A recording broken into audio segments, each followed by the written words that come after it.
Frères et sœurs, bonjour. Chers amis, bonjour. Comment allez-vous ce matin? Bien. Je suis contente en tout cas d'être devant vous aujourd'hui pour ouvrir ce mois de la jeunesse. Et avant de commencer, je vous invite à vous incliner et nous allons prier ensemble. Tendre Père Céleste, merci encore une fois pour ta présence. Merci encore pour ta paix, que tu puisses nous instruire et nous réclamons ta présence et ton Saint-Esprit. Parle à nos cœurs, au nom de Jésus et pour ta gloire. Amen. Amen. Alors le titre du message de ce matin est « Sors du bateau et marche sur l'eau ». Cela vous évoque quoi? Sors du bateau et marche sur l'eau. Jésus avec Pierre, mais encore. Si je te dis, Mathis, sors de ton bateau et marche sur l'eau. Tu comprends quoi, Mathis?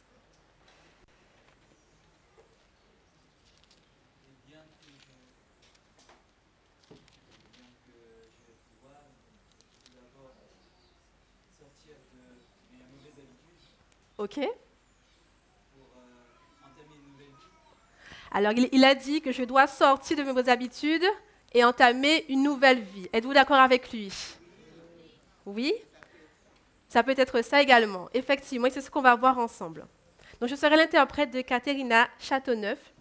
Et pour pouvoir introduire ce message, le verset se trouve dans Matthieu 14, le verset 29, que Sarah nous a lu. Et il dit, « Viens ». Pierre sortit de la barque et marcha sur les eaux pour aller vers Jésus. Pour pouvoir imaginer un petit peu ma prédication, les enfants, les jeunes, imaginez un éléphant, un petit éléphant. On lui a accroché une corde dans une patte. Et il est le piquet dans un petit piquet qui est planté au sol. Est-ce que vous pensez que l'éléphant n'est pas suffisamment fort pour pouvoir arracher le piquet et se libérer?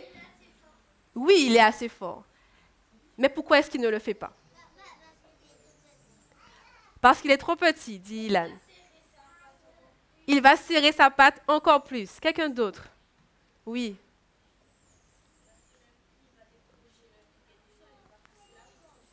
Mais il est là, il a la ficelle à la patte et il ne bouge pas. Pourquoi? Oui, Mathis. Exactement, et je l'ai entendu aussi dans l'assemblée. Exactement.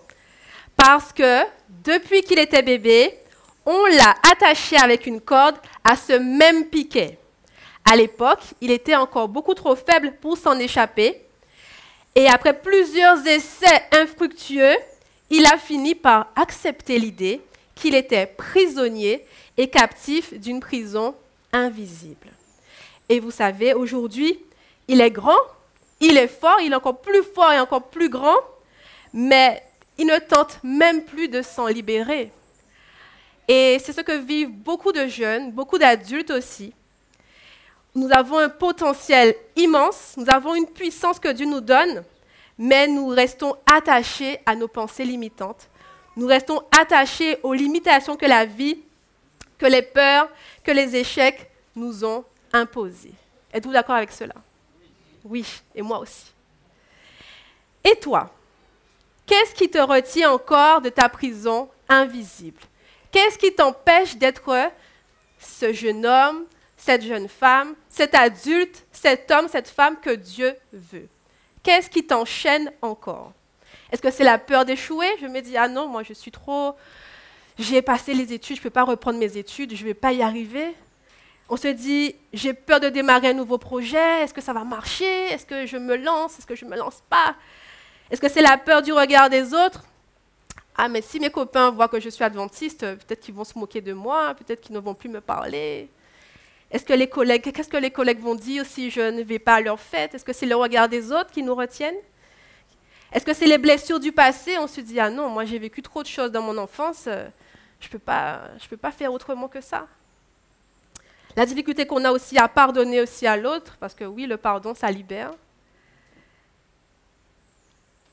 Relisons Matthieu 14, mais à partir du verset 22 jusqu'au verset 31. Et là, nous allons vraiment comprendre toute l'histoire.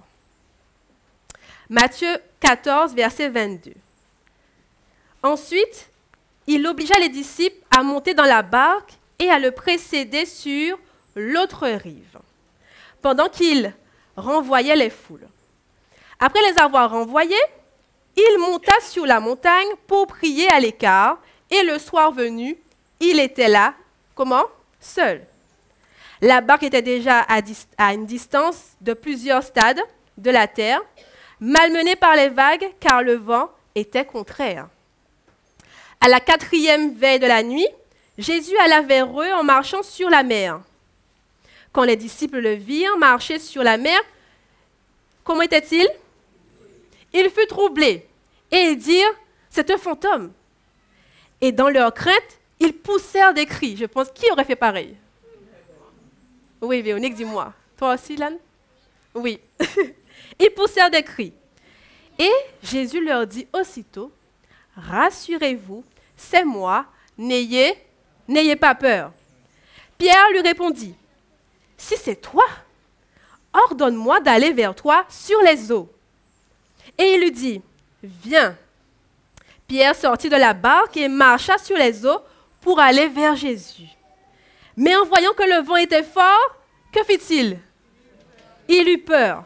Et comme il commençait à s'enfoncer, il cria, Seigneur, Seigneur, aide-moi, Seigneur, sauve-moi. Et aussitôt, est-ce que c'était après? Aussitôt qu'il a crié, Jésus étendit la main, le saisit et dit, homme de peu de foi, pourquoi as-tu douté? Pourquoi as-tu douté? Dieu cherche des jeunes qui entendent et qui obéissent à son appel. Répondre à l'appel de Dieu demande du courage, n'est-ce pas? Est-ce qu'il faut du courage pour répondre à l'appel de Dieu? Oui, du courage et de la persévérance. Cela demande aussi de sortir de sa zone de confort. Cette zone, vous voyez, où on aime bien. On ne fait pas trop, on est bien là, on est confortable, on ne veut pas trop y sortir. Cela nous demande aussi de servir les autres, de défendre la justice ou de témoigner de sa foi malgré les critiques. Et même lorsque l'appel semble difficile ou incertain, obéir à Dieu, c'est parfois aussi aller à contre-courant des valeurs du monde. Et en faisant cela, ce n'est pas que pour soi qu'il y a une transformation, mais c'est aussi pour son entourage. Mais alors, une voix s'élève au milieu du tumulte. Et qu'est-ce que Jésus dit? Rassurez-vous, c'est moi, n'ayez pas peur. Jésus est là. Il demeure à nos côtés à chaque pas. Et lisons ensemble Hébreux 13, le verset 5 à 6. Hébreux 13, verset 5, la deuxième partie du verset qui dit « Car Dieu lui-même a dit, je ne te... » Ah, j'ai rien entendu. « Je ne te délaisserai pas, ni ne t'abandonnerai. C'est pourquoi nous pouvons dire avec courage, le Seigneur est quoi? » Ah, vous n'êtes pas avec moi ce matin. Mon aide, moi j'ai mon secours. Le Seigneur est mon secours, je n'aurai pas de crainte que peuvent me faire les hommes. Donc si Dieu est à mes côtés, comment dois-je me sentir? En sécurité, j'aime beaucoup ce mot. En sécurité. Dieu cherche des jeunes qui n'ont pas peur de l'impossible. Pierre, le plus audacieux des disciples, se lève et il fixe son regard sur la silhouette. J'imagine que son cœur devait battre la chamade en voyant Jésus au loin comme ça sur le bateau, sur la mer. Il n'en croit pas ses yeux. Mais qu'est-ce qu'il dit? Seigneur, si c'est bien toi, ordonne-moi de venir sur les eaux. Et qui aurait agi comme Pierre? Qui aurait dit cela? Pas Smaël. Ça ne m'étonne pas. Toi aussi? Qui aurait dit, Seigneur, si c'est toi, eh bien, ordonne-moi de venir. Leïla, tu l'aurais dit? Peut-être. Il y a un silence. Puis, la seule réponse, c'est « Viens ». À cet instant, tout s'arrête pour Pierre. Les autres disciples le regardent, bouche bée, mais marcher sur les eaux, c'est insensé, c'est impossible. Mais Pierre ne réfléchit pas. Il ne demande pas d'explication. Qu'est-ce que Jésus lui a dit? Viens, alors je viens, n'est-ce pas? Il se lève, il met un pied sur le bord de la barque. Le vent souffle fort, on imagine. Son cœur veut exploser aussi, on l'imagine. Mais il prend une grande inspiration et il saute. Ses pieds touchent l'eau, mais il ne coule pas. Un pas, puis un autre, et il avance. On peut imaginer ses collègues pêcheurs s'est dit, mais Pierre, tu es fou. Reste dans la barque, bien sûr, reste là. Et si tu coules? Mais non, Pierre, il n'entend pas ses collègues. Lui, il y va. Jésus m'a dit, viens, alors je viens. Le vent rugit toujours. Les vagues sont toujours là. Mais quelque chose d'extraordinaire s'est produit. Pierre a osé faire le premier pas. Il a osé quitter le bateau dans lequel la majorité observait, paralysée par la peur. Mais Pierre ne les écoute pas. Il fixe son regard sur qui? Sur Jésus. Il ose faire ce que personne n'a jamais fait avant lui. Et c'est vrai qu'aucun homme n'avait marché sur les eaux. Mais Pierre, lui, il l'a fait. Et nous en ce matin, combien de fois Dieu nous a appelés à faire des choses extraordinaires, ou pas forcément extraordinaires, mais à faire des choses et que nous avons hésité? Combien de fois nous sommes-nous laissés diriger, contrôlés par la peur? Vais-je y arriver? Oui, mais je ne suis pas assez bien pour ça. Hein. Je ne sais pas si je suis qualifiée pour faire pour ce poste. Est-ce que je suis qualifiée pour ce ministère? Est-ce que je vais y arriver? Combien de fois avons-nous aussi suivi la majorité en restant assis gentiment, tranquillement et sagement dans le bateau?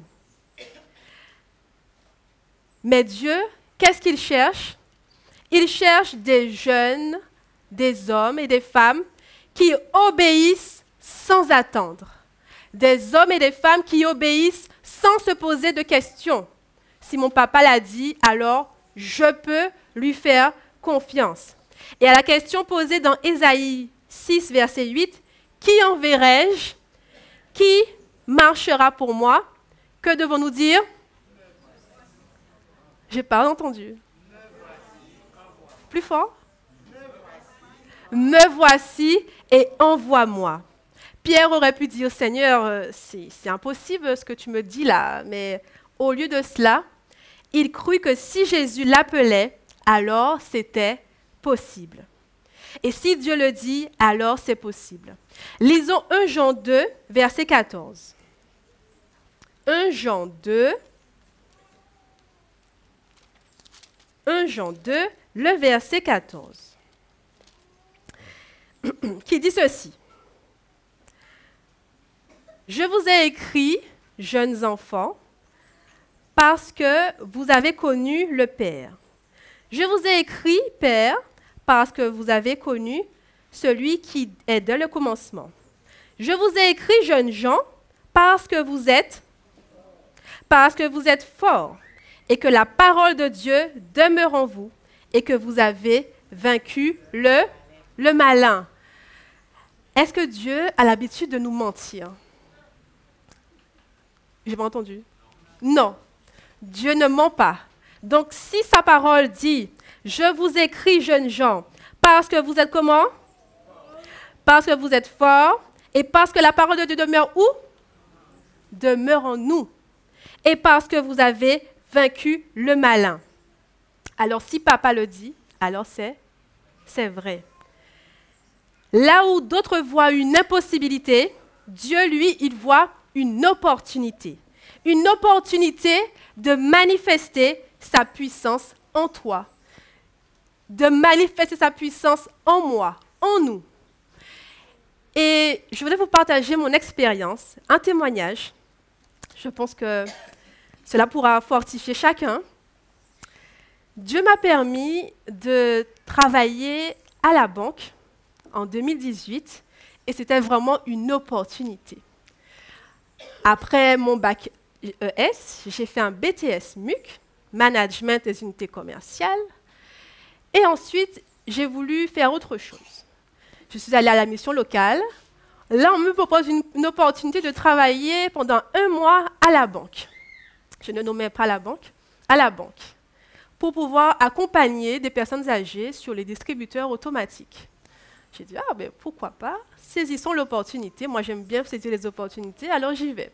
Je passe l'entretien se passe très bien. Je suis sélectionnée et on m'envoie en mission. Le mois se passe bien, Dieu merci. On me dit, on vous garde pour 1 mois de plus. Je fais 1 mois de plus. Ce mois de plus se termine. Et là, on me dit, bon, ben, finalement, on va vous garder encore plus longtemps. Mais vous ne serez plus sur les distributeurs automatiques. Là, vous serez vraiment sur un poste d'assistante clientèle.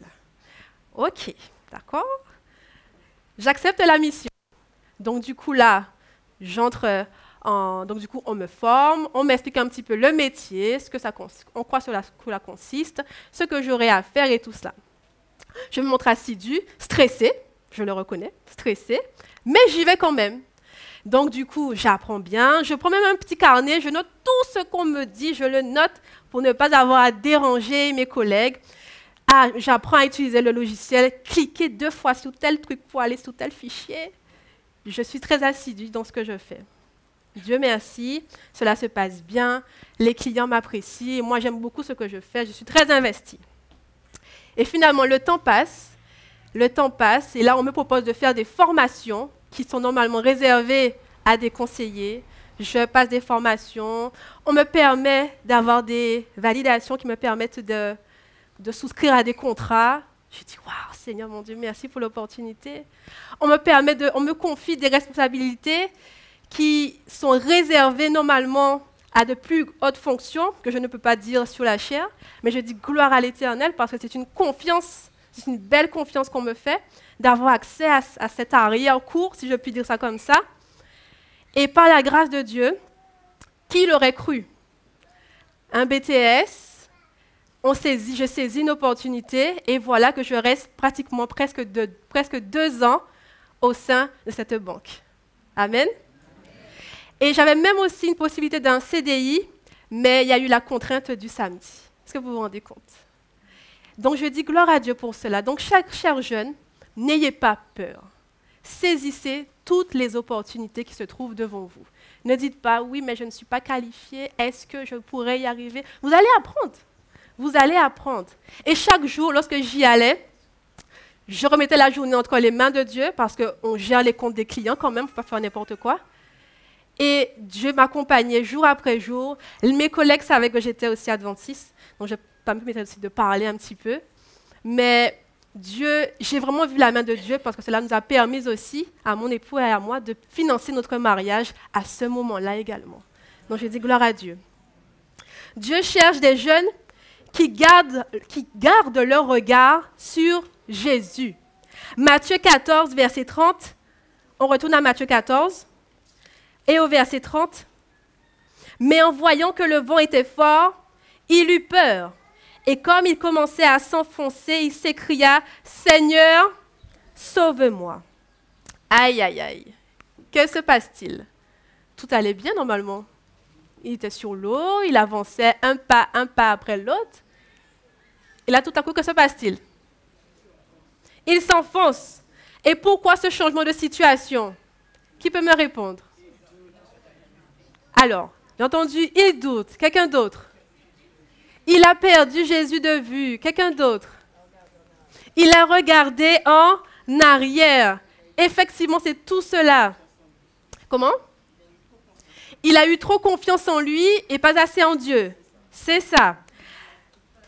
Comment? Il a pris peur. Et pourtant, il avançait sereinement. Et pourtant, dès le départ, il y avait les vents violents, il y avait les vagues aussi agitées. Mais que s'est-il passé entre-temps?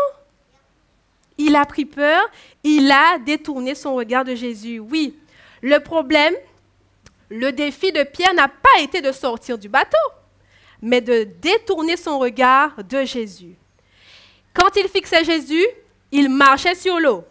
Mais quand il a regardé à la tempête, il a commencé à couler.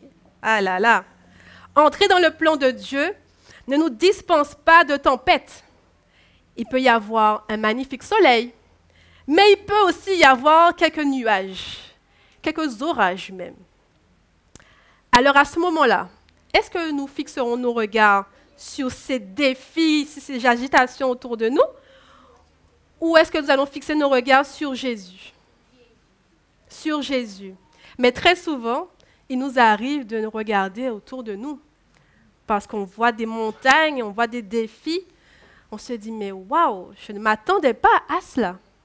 Je pensais que ça allait être facile, que ça allait être tout beau et tout rose, mais finalement, non. Et même moi, dans mon expérience à la banque, ça n'a pas été toujours tout facile et tout beau et tout rose. J'ai aussi eu des collègues difficiles, mais Dieu me permettait chaque jour de les présenter aussi entre les mains de Dieu. Et à chaque fois, j'ai dit gloire à Dieu, parce qu'à chaque fois, vers la fin de mon parcours, j'ai vu que Dieu avait transformé ce collègue en question. Et j'ai dit gloire à Dieu pour ça. Alors, qui fixes-tu? Regardes-tu à ses promesses ou aux critiques des autres? Crois-tu en la puissance de Dieu ou en nos limitations? Dieu cherche des jeunes qui regardent à lui, qui gardent les yeux fixés sur lui, même quand le vent est très fort. Même lorsque tu ne comprends pas toujours les difficultés. Mais nous devons suffisamment avoir confiance en Dieu pour savoir que rien ne pourra nous nuire, qu'il maîtrise parfaitement chaque situation. Il n'est pas surpris et il n'est pas étonné. Et gardons toujours à l'esprit que Dieu m'aime et que s'il permet cette situation, c'est parce que je dois la passer. Et ça, c'est quelque chose que j'ai appris et que j'apprends encore. Toutes les difficultés que je rencontre, je veille à les accepter. Parce que je me dis que si mon papa d'amour, qui me dit que je connais les projets que j'ai formés pour toi, des projets de paix et non de malheur, pour te donner un avenir et de l'espérance, me fait traverser ce chemin tortueux, c'est parce qu'il sait qu'à la fin, je vais en sortir grandi. Et c'est vrai que ce n'est pas toujours simple, mais si on détourne les regards du problème, mais qu'on les fixe sur Dieu, alors on a beaucoup plus de courage, beaucoup plus de force et de persévérance pour continuer ce chemin. Et plus vite on fait cela, et plus vite aussi l'épreuve part, n'est-ce pas? Parce que je pense que tant qu'on n'a pas fixé les regards sur Dieu, tant qu'on n'a pas lâché prise sur tout, tant qu'on ne cherche pas à contrôler, à maîtriser la situation, tant qu'on cherche à faire tout cela, le feu demeure. Parce que tu dois apprendre à faire confiance à Dieu. Tu dois apprendre à lâcher prise. Et ce lâcher prise-là, c'est ce qui fait le plus mal. Mais une fois qu'on l'a fait, ça fait du bien. Et je le confirme. Et pour ce faire, Dieu veut nous apprendre à passer du temps avec lui. Dieu veut nous apprendre à prier, à mémoriser ses promesses. C'est parce que je me rappelle qu'il me dit, je connais les projets que j'ai formés sur toi, que je me dis, non, non, non. Cette situation-là, Dieu la connaît. Dieu la connaissait et Dieu l'a permis, donc il sait. Dieu nous permet de passer du temps avec lui, de lâcher prise, de nous décharger sur lui de tous nos soucis. Je vais vous partager le témoignage de Samy, de ce jeune homme. Il est dit, vers le coucher du soleil, ce jour-là, un groupe de jeunes était sorti de pêche et tout semblait parfait. Donc une journée habituelle entre copains, on va à la pêche tranquillement. Parmi eux, Samy, un jeune enthousiaste, décida de sauter à l'eau. Il y a toujours un plus fougueux dans une bande, n'est-ce pas? Il nageait, il s'amusait, mais rapidement, il s'éloigna du bateau. un vent fort se leva. Subitement, la mer devint agitée. Et Samuel commençait à se fatiguer. Donc Samuel, notre copain, il commençait à se fatiguer en essayant de rejoindre le bateau. Samy, lui, il fait sa vie, voilà. Il ne se rend même pas compte de ce qui se passe autour de lui. Ses amis le cherchent, mais en vain. Les vagues l'emportèrent. Son souffle était court. Et la nuit tombait, plongeant le paysage dans l'obscurité. Samy se sentit seul, perdu et noyé par la peur. Il criait, mais personne ne l'entendait. Il fermait les yeux, pleurant de désespoir. Comme si cela ne suffisait pas, la pluie commença aussi à tomber. Dans sa détresse, que fit Samy? Oui, comment? Il pria. Oui, il n'y a pas d'autre solution. Oui, Samy cria à Dieu, mais sans miracle visible. Il prie, mais il n'y a pas de miracle qui arrive selon lui. Alors qu'il décida de se laisser emporter par les vagues, au loin, il aperçut une petite lumière. Une lumière qui brillait dans l'obscurité. Il se concentra dessus, n'arrêtant pas de nager dans sa direction. Tcha, tcha. Puis, il fixait cette lumière, et plus il la fixait, plus il se sentait encouragé. Sa force revenait. Mais lorsqu'il détournait les yeux, il sentait qu'il perdait sa direction. Finalement, après ce qui semblait une éternité, Samy s'approchait enfin de cette lumière. Épuisé, vous l'imaginez bien, sans trop de force, soudain, il vit autour de lui des silhouettes d'hommes dans l'eau. En effet, les secours avaient délimité la zone pour une recherche, car un avis de recherche ayant été lancé par ses amis.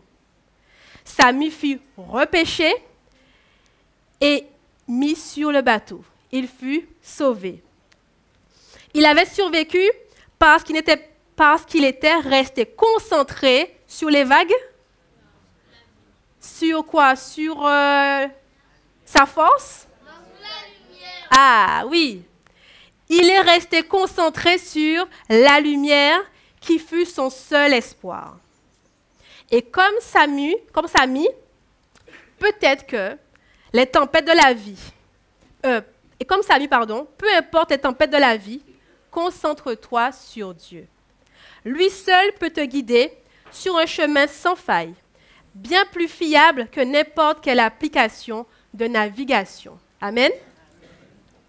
Maintenant, la question que j'aimerais nous poser, parce que je me sens aussi concernée, est la suivante. Es-tu prêt à sortir de ton bateau? J'ai entendu bien sûr. Es-tu prêt à sortir de ton bateau? Qui a dit non? Non, tu ne veux pas sortir de ton bateau? Tu veux y rester? Pour l'instant, oui. Ok, c'est ton choix. Qui est prêt encore à sortir du bateau? Amen. Rester dans le bateau, c'est vivre une vie chrétienne sans impact, une vie, comme on peut dire, insipide, fade. Rester dans le bateau, c'est voir les autres marcher dans la foi, pendant que toi, tu restes figé par la peur. Quand on entend des témoignages de personnes, on se dit « Ah, moi aussi, j'aurais pu aimer vivre ça aussi. » Mais ils l'ont vécu parce qu'eux, ils ont osé sortir de leur bateau. Ils l'ont vécu parce qu'ils ont fait confiance à Dieu et ils ont fait ce premier pas. Et j'aime toujours à dire que lorsque Moïse était face à la mer Rouge s'est ouverte à quel moment? Merci. La mer Rouge s'est ouverte lorsque Moïse a fait ce premier pas en mettant le pied dans l'eau. Rester dans le bateau, c'est aussi vivre avec des regrets. Ah, j'aurais dû faire ça. Si j'avais eu plus de temps, j'aurais fait ça. Si j'avais eu plus d'argent, j'aurais fait ça. Si j'avais eu plus de courage, j'aurais fait ça. J'aurais repris mes études. Ou j'aurais été médecin aujourd'hui. Ou j'aurais été gynécologue. Ou j'aurais été vétérinaire ou chanteuse. des si et des si et des si qui n'en finissent pas. Et même moi aussi, du haut de mes 30 ans, j'ai beaucoup de regrets. Je me dis, ah, si je savais, si je savais, si j'avais pu, si j'avais pensé à ça. Si. Mais aujourd'hui, Jésus te dit, viens, viens, viens et sors de ta zone de confort. Sors de ton bateau. Abraham a dû quitter sa famille, son pays. Moïse a dû affronter le pharaon malgré ses peurs. Noé, lui, il a construit une immense arche alors qu'il n'y avait aucun signe de danger. Et il l'a fait. Alors imaginez le ridicule qu'il a dû affronter de ses contemporains. Gédéon se considérait comme le plus faible de sa tribu. Et pourtant, Dieu l'a appelé à devenir un chef et un libérateur pour Israël. Daniel et ses compagnons n'ont pas eu peur d'être jetés dans le feu. Et la liste peut s'allonger encore et encore.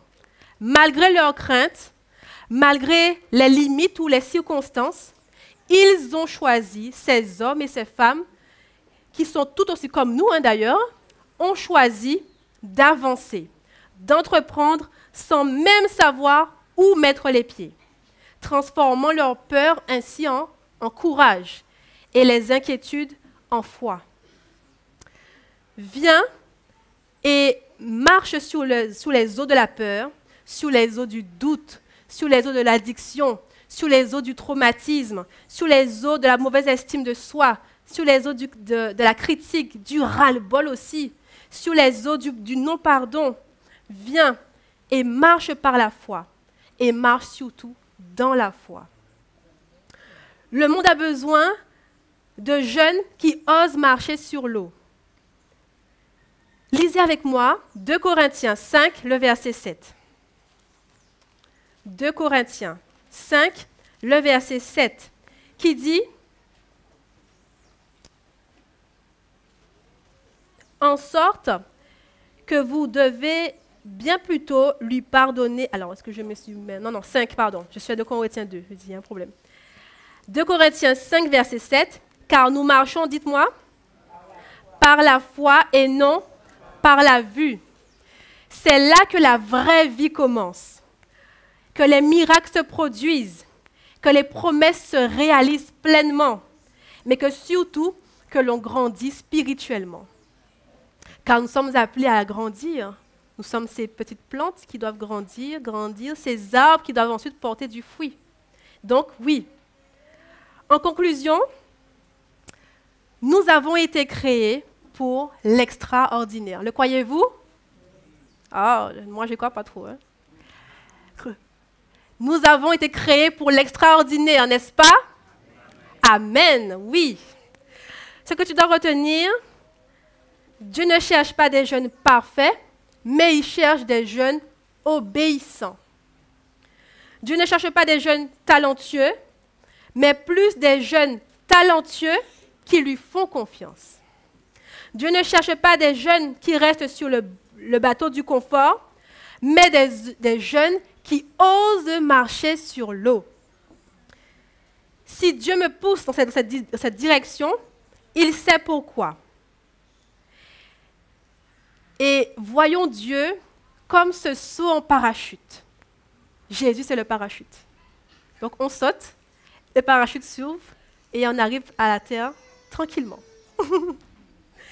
Nous allons lire ensemble un dernier verset qui se trouve dans Ésaïe 41, le verset 9.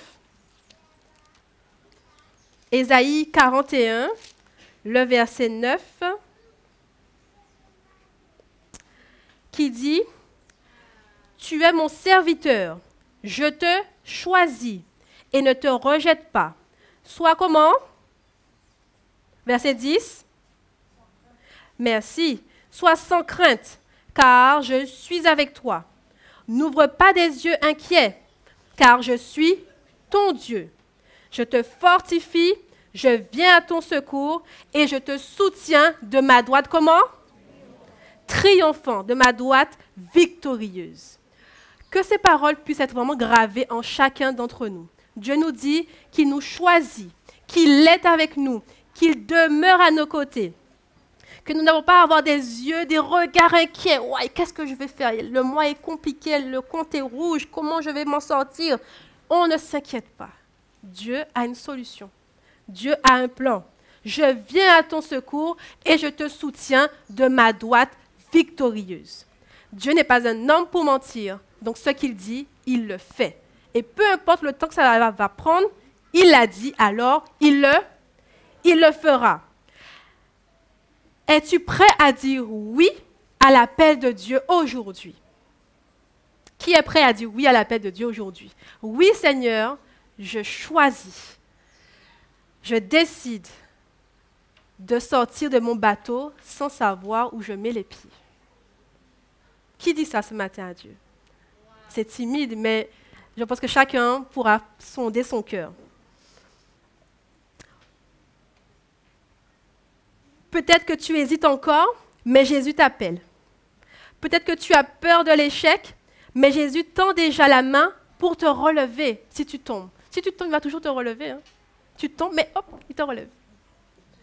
Peut-être que tu te dis que tu n'es pas prête, mais si Jésus te dit, Jawen, viens, c'est qu'il sait que tu es capable de faire certaines choses. Amen.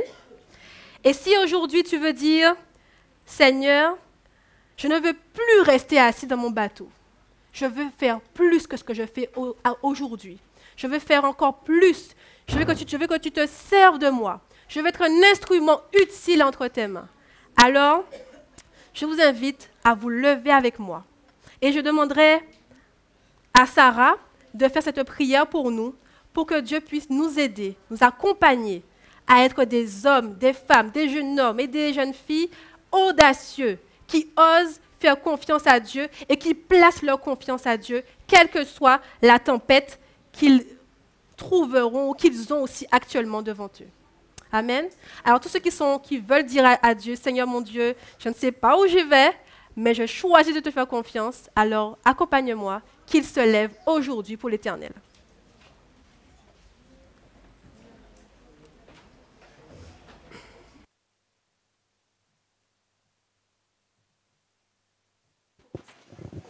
Alors, je vous invite à vous agenouiller et nous allons prier.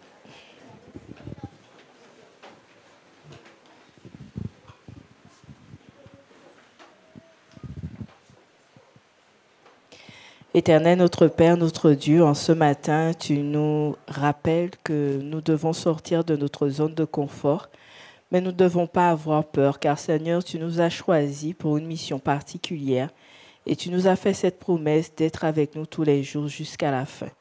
Comme tu l'as été avec Pierre et tes disciples, comme tu l'as sorti de l'eau, tu voudrais sortir chacun d'entre nous en ce matin des eaux tumultueuses dans lesquelles nous nous trouvons. Nous comptons sur toi, nous fixons nos yeux sur toi, afin, Seigneur, que tu puisses nous enlever de ces eaux tumultueuses et que, Seigneur, nous puissions voir la lumière et surtout, Seigneur, regarder à toi, à Christ.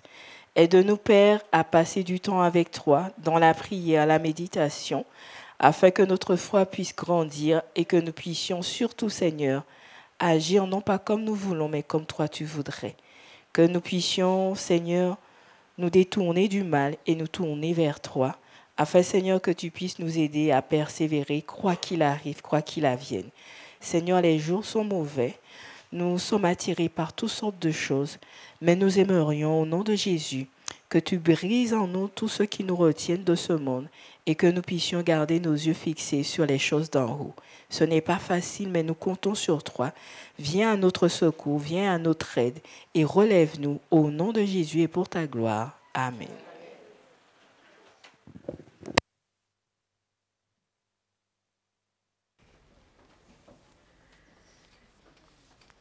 Et ma dernière pensée pour vous et pour moi ce matin est la suivante.